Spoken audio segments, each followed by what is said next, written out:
Hey guys! Welcome to another Drama.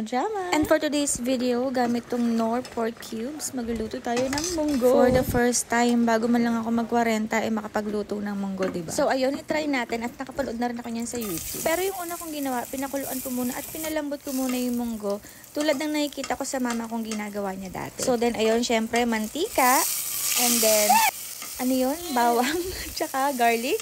Wait, pareho lang yun. Sibuyas pala. Bawang, sibuyas, tapos kamatis. Yung kamatis kong hindi pa hinog at hindi pa pantay-pantay ang hiwa. My gosh! So, ayun. Ginisa ko yun. And then, after, ilalagay na natin yung pinakuluan nating munggo.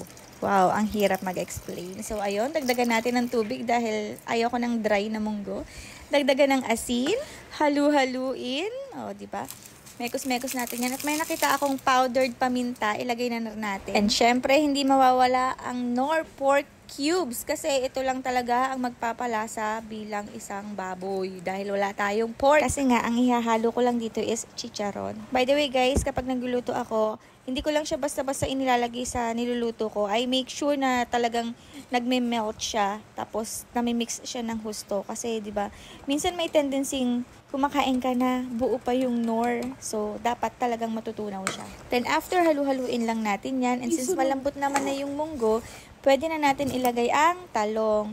Actually, mas okay to kung may sitaw, kaso lang walang nabiling sitaw ang tatay ko. So, ayun, simmer muna natin ng mga 1 minuto. And presto! Ang bilis, diba? Ilalagay ko naman ngayon ang hinugasan ko ng malunggay. So, ayun, sayang yung mga dumikit sa mangkok. Wait lang, scrape muna natin. And then, syempre, halu-haluin. Nadurog ko na rin pala dyan yung chicharon at ilagay na rin natin para sabay na siyang maluto. Kasi medyo matigas siya, so kailangan talaga natin siyang lutuin. So, ayun, i-mix lang natin siya dyan hanggang mag-incorporate siya sa soup. Hindi ko alam kung tama itong ginagawa ko, pero feeling ko naman nasa linya ako. So, please bear with me guys at dadagdagan ko ng konting-konting patis lang. Hindi ko alam pero nakakita lang din ako ng patis dyan, kaya ilagay na rin natin. Hinalo-halo ko ulit at chinek ko yung talong. Mukhang hindi pa luto yung talong, kaya simmer lang ulit natin siya. And then after a seconds, ayun, chinek ko ulit. Ede, ayan, nakalutang pa rin yung chicharon.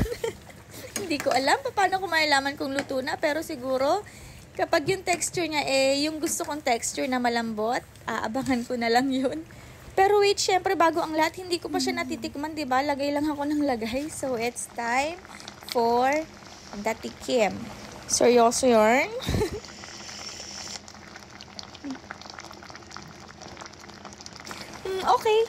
Okay na, lasang munggo naman siya, guys.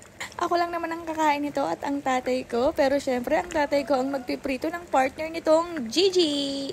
So, ayun, I have to congratulate myself dahil finally, bago ako mag-40, nakapagluto rin ako ng munggo. Ay, thank you, Lord. At mukha namang makakain. Inubo pa. Anyway, kain na tayo ng lunch. Bye!